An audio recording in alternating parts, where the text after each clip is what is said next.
নমস্কার বন্ধুরা, আজকে আমরা ঘরোয়া পদ্ধতিতে একটু চিকেন কাটলেট করতে চলেছি। দেখুন এখানে আমি কিমা নিয়ে নিয়েছি, 100 টাকার মতো আমি কিমা নিয়ে এসে এবার এখানে আমি একটু লেবুর রস, নুন আর একটু গোলমরিচ গুঁড়ো দিয়ে 5 মিনিটের মতো মেখে রাখবো। গোলমরিচের গুঁড়োটা একটু বেশি দেবো যাতে একটু ঝাল ভাবটা আসে। দিয়ে আমি একটু এটা ভালো করে মেখে রাখবো 5 মিনিটের মতো। তেল গরম হয়ে গেছে, এদিকে আমি এই কিমাগুলো একটু তেলে ভেজে নেব।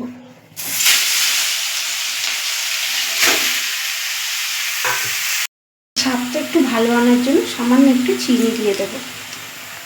গ্যাসটাকে বাড়িয়ে দিয়েছি, বাড়িয়ে এবার অনবরত আমি এটা নাড়া দিতে লাগবো, কারণ না হলে জল ছাড়বে এর মধ্যে। ওই জন্য আমি গ্যাসটাকে বাড়িয়ে দিয়েছি যাতে জলটা কম ছাড়ে এবং তাড়াতাড়ি টেনে যায়।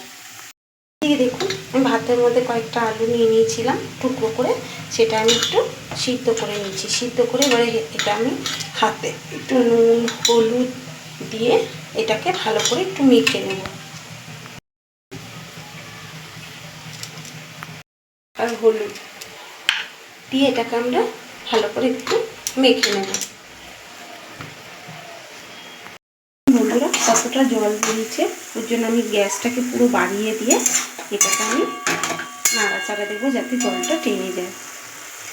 এখানে আমি আলুটা মেখে নিয়েছি। আমি এতটা আলু দেবো না, অল্প আলু দেবো, যেহেতু আমি কাটলেট করবো তাই আমি মাংসর পরিমাণটা বেশি রাখবো, আলুটা জাস্ট আমি অল্প দেবো। পুরো জলটা টেনে গেছে, দেখুন একটুটা জল নেই। এবার আমরা গ্যাসটাকে মিডিয়াম আঁচে দিয়ে এটা ভেজে নেব। আমাদের মাংসটা ভাজা হয়ে গেছে, আমরা বুঝতে পারলাম মাংসের ভাজার একটা খুব সুন্দর গন্ধ বেরিয়েছে। আর এবার এটাকে আমরা নামিয়ে রাখবো আলাদাভাবে। এটা পরিষ্কার করে নিয়ে আমি এর মধ্যে দিয়ে দেবো আর একটু তেল। তেল গরম হয়ে গেছে, এদিকে আমি আদা রসুন আর লঙ্কাটা যে গ্রেট করে রেখেছিলাম সেটার মধ্যে দিয়ে দেবো।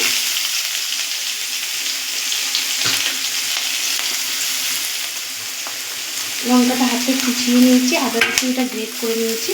এবার এটাকে আমরা ভালো করে একটু তেলে লাল করে ভেজে নেব। আমি এর মধ্যে আর একটু তেল দিয়ে দিলাম, যেহেতু এর মধ্যে আলুটা পড়বে তাই তেলটা আর একটু দিয়ে দিলাম এর মধ্যে আমি। দেখুন এটা আমার লাল লাল হয়ে ভাজা ভাজা হয়ে এসছে। অনবরত আমি এটা নাড়া দিয়ে গেছি, দেখুন লাল করে ভাজা হয়ে গেছে। এবার আমি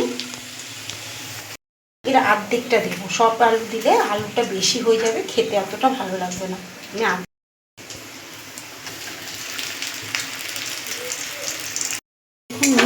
প্রায় একদম আঁচটা কমিয়ে প্রায় 5-7 মিনিটের মতন নাড়া দিয়ে ভালো করে ভেজে নিয়েছি। ভাজার একটা গন্ধই ছাড়বে আলাদা, দেখবেন। বা অবশ্যই ওটা একদম কমিয়ে আপনাকে নাড়া দিয়ে যেতে হবে অনবরত। আলুটা যখন ভাজা ভাজা হয়ে আসবে তখন দেখবে আলুর চোখার একটা গন্ধই ছাড়বে আলাদা। এবার এর মধ্যে আমি ওই মাংসর কিমাগুলো দিয়ে দেবো, দিয়ে আবার কিছুক্ষণ এটা দিয়ে নাড়াচাড়া দেবো। এটাকে কিন্তু 5-7 মিনিট ধরে একদম আঁচ কমিয়ে নাড়া দিতে হবে। আর আপনারা যদি মনে করেন কেউ ঝাল খাবেন তাহলে লঙ্কার গুঁড়ো দিতে পারেন। আমি যেহেতু কাঁচা লঙ্কা কুচি দিয়েছি তাই আমি এর মধ্যে আর লঙ্কা দিলাম না। পুরটা হয়ে গেছে, তবে নামানোর আগে একটু মিট মশলা দিয়ে এটাকে ভালো করে মাখিয়ে তবে নামাবেন। এবার এটাকে আমরা রেডি করে নেব। এটাকে ঠান্ডা করে নিয়েছি আর বাটিতে একটু জল নিয়েছি। দেখুন হাতটা একটু ভিজিয়ে আমি শেপগুলো তৈরি করে নেব। বন্ধুরা এইরকমভাবে আমরা যে কোনো শেপে তৈরি করে দেবো।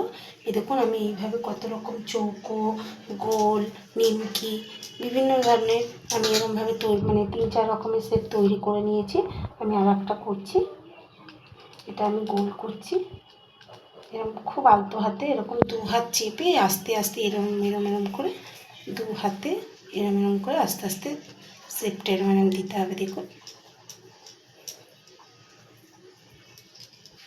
একটু সাবধানে, খুব সাবধানে এটা করতে হবে। এইভাবে আমরা প্রত্যেকটা তৈরি করে নেব। দেখুন আমি এখানে 2 চামচ ময়দা আর 1 চামচ অ্যারারুট নিয়ে নিয়েছি। এর মধ্যে একটু নুন আর একটু গোলমরিচ গুঁড়ো দিয়ে ভালো করে এটাকে গুলিয়ে নেব। ব্যাটারটা একটু ঘন টাইপের করবো, বেশি পাতলাও না বেশি মোটাও না। আমি এর মধ্যে প্রথমে ব্যাটারটাকে চুবালাম, চুবিয়ে এখানে রেখে প্রথমে আমি ব্রেড ক্রাম্বগুলো এর উপরে দিয়ে দিলাম, দিয়ে খুব হালকাভাবে আলতোভাবে এটাকে মাখিয়ে আর একবার চুবিয়ে নিতে হবে। খুব সাবধানে এটা করতে হবে, কারণ এটা ভেঙে যাওয়ার ভয় আছে। আবার আমি এটাকে দিয়ে দেবো। এইভাবে আমি প্রত্যেকটা তৈরি করে নেব। বন্ধুরা, এইভাবে আমি প্রত্যেকটি তৈরি করে নিয়েছি। এবার আমি এগুলো তেলটা মিডিয়াম গরম করে তারপর আমি এটা ভাজবো। তেলটা আমার মিডিয়াম গরম হয়ে গেছে বন্ধুরা। এবার আমি খুব সাবধানে আস্তে আস্তে এটা ছেড়ে দেবো। রাস্তাকে মিডিয়াম আজে নিয়ে নেবো।